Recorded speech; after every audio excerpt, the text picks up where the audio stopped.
जय हिंद। विद्यापीठ कैंपस के YouTube platform पर आपका स्वागत है। आप ये वीडियो विद्यापीठ कैंपस के यूट्यूब प्लेटफॉर्म पर देख रहे हैं। आज हम डिस्कस करने वाले हैं बंगाल विभाजन, स्वदेशी आंदोलन। बंगाल विभाजन कर्जन के शासनकाल में हुआ था और लॉर्ड कर्जन का शासनकाल 1899 से 1905 के बीच था। और ये जो शासनकाल था वो भारत में ब्रिटिश साम्राज्यवाद का उच्चतम बिंदु था। ध्यान रखेंगे, ब्रिटिश साम्राज्यवाद का उच्चतम बिंदु था। सरकार की तरफ से बताया गया था कि प्रशासनिक असुविधा होने के कारण बंगाल का विभाजन किया जा रहा है, क्योंकि बंगाल बहुत बड़ा क्षेत्र था और वहाँ प्रशासन चलाना मुश्किल हो रहा था। लेकिन ये सरकार का कहना था, लेकिन वास्तविकता इससे परे थी। वास्तविकता ये थी कि जो कांग्रेस के द्वारा जन आंदोलन चलाया जा रहा था वो सबसे ज़्यादा बंगाल में ही प्रभावी था, और उस आंदोलन को कमज़ोर करने के लिए सरकार ने बंगाल का विभाजन किया, और वो बंगाल का विभाजन धर्म के अनुसार किया गया। तो आज हम स्वदेशी आंदोलन, जो बंगाल विभाजन के उपरांत स्वदेशी आंदोलन वहाँ हुआ, उससे संबंधित प्रश्न करेंगे। तो आइए देखते हैं पहला प्रश्न कहता है कि बंगाल का विभाजन की घोषणा की गई थी। तो बंगाल का विभाजन का घोषणा 19 जुलाई 1905 को की गई थी। कहीं कहीं 19 जुलाई और कुछ स्रोतों में 20 जुलाई भी मिलते हैं। तो 20 या 19 दोनों को याद रखेंगे। अगर 20 एग्ज़ाम में हो तो ऑप्शन में तो 20 टिक करेंगे, और अगर 19 जुलाई हो तो 19 टिक करेंगे। अब अगले प्रश्न पर आते हैं। अगला प्रश्न कहता है कि बंगाल विभाजन की घोषणा किस तिथि से प्रभावी हो गई थी।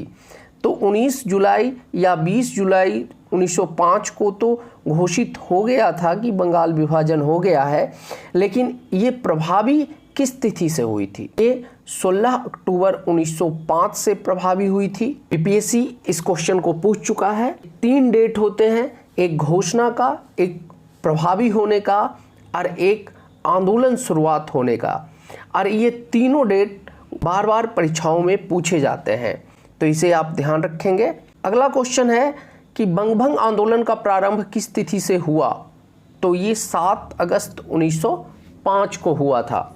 बंगभंग आंदोलन, जिसे स्वदेशी आंदोलन भी कहते हैं, 7 अगस्त 1905 को कलकत्ता के टाउन हॉल में संपन्न हुए एक बैठक में बंगाल विभाजन के विरोध में स्वदेशी आंदोलन की घोषणा हुई और बहिष्कार प्रस्ताव पारित किया गया। अब अगले प्रश्न पर आते हैं।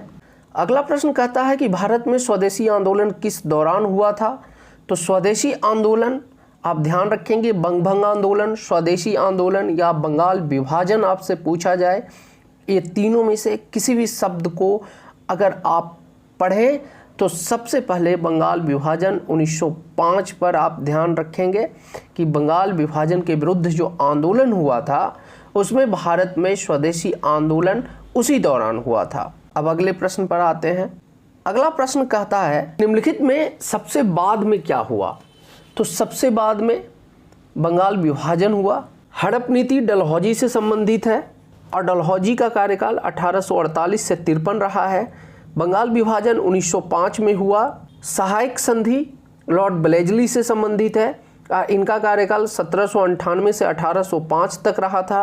और अस्थाई बंदोबस्त लॉर्ड कॉर्नवालिस से संबंधित है, जो 1786 से 1793 तक उनका कार्यकाल था, जबकि दोबारा जब लॉर्ड कॉर्नवालिस आए थे तो 1805 में आए थे। तो इस बात को ध्यान रखेंगे कि बंगाल विभाजन 1905 में हुआ, जो दिए हुए ऑप्शन में सबसे बाद में है।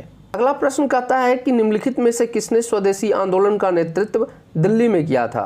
तो दिल्ली में सैयद हैदर रजा कर रहे थे। बाल गंगाधर तिलक बम्बई और पुणे में कर रहे थे। अजीत सिंह एवं लाला लाजपत राय ने पंजाब और उत्तर प्रदेश में किया था। अगले प्रश्न की तरफ बढ़ते हैं। अगला प्रश्न कहता है बंगाल विभाजन के प्रत्याघात के रूप में कौन सा आंदोलन शुरू हुआ था? तो स्वदेशी आंदोलन शुरू हुआ था। जब 1905 में बंगाल विभाजन की घोषणा हुई तो स्वदेशी आंदोलन या बंगभंग आंदोलन, अगर ऑप्शन में बंगभंग आंदोलन दिखे तो वो टिक करेंगे, अगर स्वदेशी आंदोलन दिखे तो वो टिक करेंगे। अगले प्रश्न पर आते हैं। अगला प्रश्न कहता है कि मद्रास में स्वदेशी आंदोलन का नेतृत्व किसने किया था? तो मद्रास में किया था चिदम्बरम पिल्ले ने। चिदम्बरम पिल्ले के साथ सुब्रमण्यम अय्यर, पी आनंद चार्लू और टीएम नायक जैसे नेताओं ने भी मद्रास प्रेसिडेंसी में स्वदेशी आंदोलन का नेतृत्व किया था। अगला प्रश्न कहता है बंगाल विभाजन के विरुद्ध राष्ट्रवादियों ने निम्नलिखित कार्यक्रम प्रारंभ किए। उपयुक्त सभी, बॉयकॉट भी किया जा रहा था, स्वदेशी आंदोलन भी चल रहा था और राष्ट्रीय शिक्षा परिषद की गठन भी की गई थी। अगले प्रश्न पर आते हैं। अगला प्रश्न कहता है कि बंगाल विभाजन के विरुद्ध विद्रोह का नेतृत्व किसने किया था? तो सुरेंद्रनाथ बनर्जी ने किया था। जो बंगाल विभाजन का कमान था वो सबसे पहले सुरेंद्रनाथ बनर्जी ने ही संभाला था स्वदेशी आंदोलन। फिर बाद में बाल गंगाधर तिलक, लाला लाजपत राय, अरविंद घोष जैसे तमाम नेतागण इस आंदोलन के पार्ट बने थे, लेकिन शुरुआत सुरेंद्रनाथ बनर्जी ने ही की थी। तो जो नेतृत्व करता थे वो सुरेंद्रनाथ बनर्जी थे। अब अगले प्रश्न पर आते हैं। अगला प्रश्न कहता है कि 1905 में बंगाल विभाजन किस वायसराय ने किया था? तो बंगाल विभाजन लॉर्ड कर्जन के काल में हुआ था। लॉर्ड कर्जन का कार्यकाल था 1899 से 1905।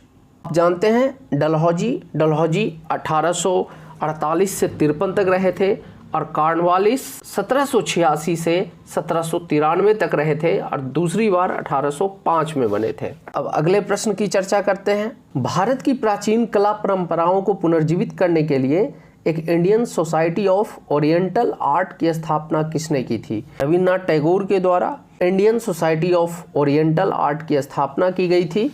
अगला प्रश्न कहता है कि लॉर्ड कर्जन द्वारा 1905 में किया गया बंगाल विभाजन किस वर्ष रद्द हुआ? ये रद्द हुआ था 1911 में। अगला प्रश्न कहता है कि ब्रिटिश पत्रकार H.W.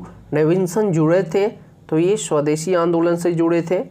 याद रखिएगा H.W.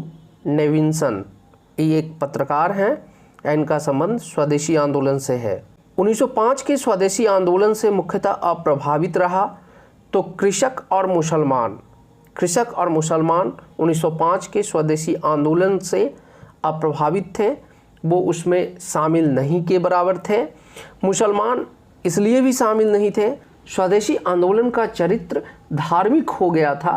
कुछ पारंपरिक रीति रिवाज और त्योहारों और संस्थाओं का सहारा लिया गया था, जिसके कारण बहुसंख्यक मुसलमान स्वदेशी आंदोलन में पार्टिसिपेट नहीं कर पाए थे, शरीक नहीं हुए थे। अगला प्रश्न कहता है कि बंगाल 1905 में विभाजित हुआ, जिसके विरोध के फलस्वरूप यह दोबारा विभाजित हुआ। तो 1911 में बंगाल विभाजन रद्द करने की घोषणा की गई। उसी समय कलकत्ता से राजधानी दिल्ली स्थानांतरित किया गया और बिहार तथा उड़ीसा को एक अलग राज्य बनाने की घोषणा की गई। अगला प्रश्न कहता है कि बंगाल में ब्रिटेन की वस्तुओं के बहिष्कार का सुझाव सर्वप्रथम किसने दिया था? तो ये कृष्ण कुमार मित्र हैं, जिन्होंने बंगाल में ब्रिटेन की वस्तुओं के बहिष्कार का सर्वप्रथम सुझाव दिया था। स्वदेशी आंदोलन में मुख्यतः ब्रिटेन की वस्तुओं का बहिष्कार किया जा रहा था। किस आंदोलन के दौरान वंदे मातरम भारतीय राष्ट्रीय आंदोलन का शीर्षक गीत बना? तो ये था स्वदेशी आंदोलन।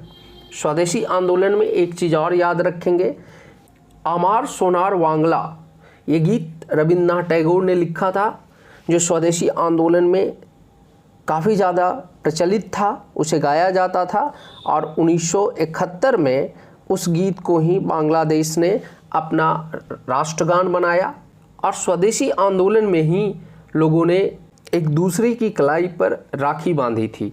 अगला प्रश्न कहता है कि पूर्व तथा पाश्चात्य के मध्य एक बेहतर संबंध का समर्थक थे, लेकिन स्वदेशी आंदोलन के आलोचक थे और ये थे रविन्द्रनाथ टैगोर। ये वीडियो आप विद्यापीठ कैंपस के यूट्यूब चैनल पर देख रहे थे। अगर आपको इस तरह के और भी वीडियो चाहिए, आप चाहते हैं कि लगातार इस पर वीडियो आता रहे, तो वीडियो को लाइक करें, दोस्तों के बीच शेयर करें और विद्यापीठ कैंपस के यूट्यूब चैनल को सब्सक्राइब करें।